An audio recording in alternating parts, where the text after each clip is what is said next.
Old age आते ही लोगों में निराशा, अकेलापन आ जाता है। कुछ लोग डिप्रेशन के, एंजाइटी के भी शिकार होते हैं। बुजुर्ग लोग जो हैं अपने को इतना बांध लेते हैं कि उनके अलावा एक छोटी सी दुनिया होती है, वो आगे का सोच नहीं पाते।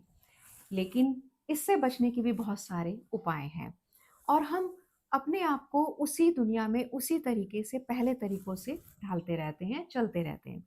इसलिए हमारे अंदर निराशा बहुत अधिक आती है और अकेलापन भी बहुत आता है। बहुत सारे बुजुर्ग अकेलेपन से जूझते हैं, लेकिन हमें अपने रास्ते खुद ही चुनने होते हैं। बस हमें एक राह दिखाने वाला होना चाहिए। एक अनुभव मैं आपके साथ साझा कर रही हूँ। एक बार मुझे अपने शहर की एक एग्जीबिशन में जाने का मौका मिला। उस एग्जीबिशन में बहुत सारे स्टॉल्स थे, खाने के, गिफ्ट आइटम के, होम डेकोर के, और बहुत भीड़ वहाँ पर जमा थी। लेकिन एक स्टॉल ऐसा था जो बिल्कुल खाली था।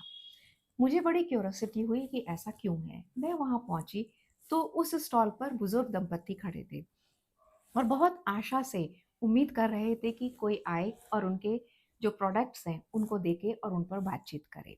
मुझे देखते ही वो बहुत खुश हो गए। मैंने पूछा, आपने क्या बनाया है? तो उन्होंने बताया, ये ड्रेसेस हैं जो घर के विशेष मेंबर्स के लिए होती है। आपके घर, हमारे घर बहुत विशेष मेंबर होते हैं, उनके लिए। मुझे कुछ समझ नहीं आया।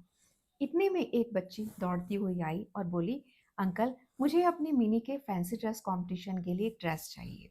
वो बहुत खुश हुए और उन्होंने कहा, देखो, ये बहुत सुंदर ड्रेस है, इसे पहनकर तुम्हारी मिनी जरूर जीतेगी। ऐसी ही ड्रेस मेरी गोलू ड्रेस पहनकर जीता था। उनके पास हर ड्रेस की एक कहानी थी।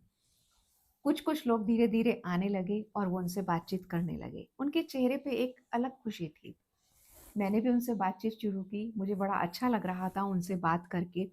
तो उन्होंने बताया कि हम ये ड्रेसेस रिसाइकिल कपड़े से बनाते हैं और हम इन पेट्स के लिए इन चीज़ को बना रहे हैं।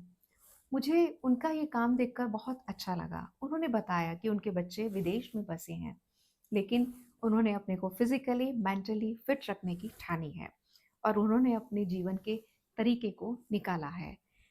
बेशक वो ये काम पैसों के लिए नहीं कर रहे हैं क्योंकि वे रिटायर्ड बैंकर थे, लेकिन अपने को एंगेज रखने के लिए, समाज को कुछ देने के लिए उन्होंने ये काम शुरू किया है। इसलिए हम अपनी मेंटल हेल्थ को किस तरह से लेते हैं, फिजिकल हेल्थ के लिए हम कितने अवेयर होते हैं, ये हमें जानना बहुत ज़रूरी है और इसके लिए हमें सेल्फ अवेयर होना बहुत ज़रूरी है। तो इस दंपत्ति की तरह हम भी कोई अपना रास्ता चुने और अपने अकेलेपन और निराशा से बाहर निकले, जिससे कि हम डिप्रेशन के शिकार ना हो।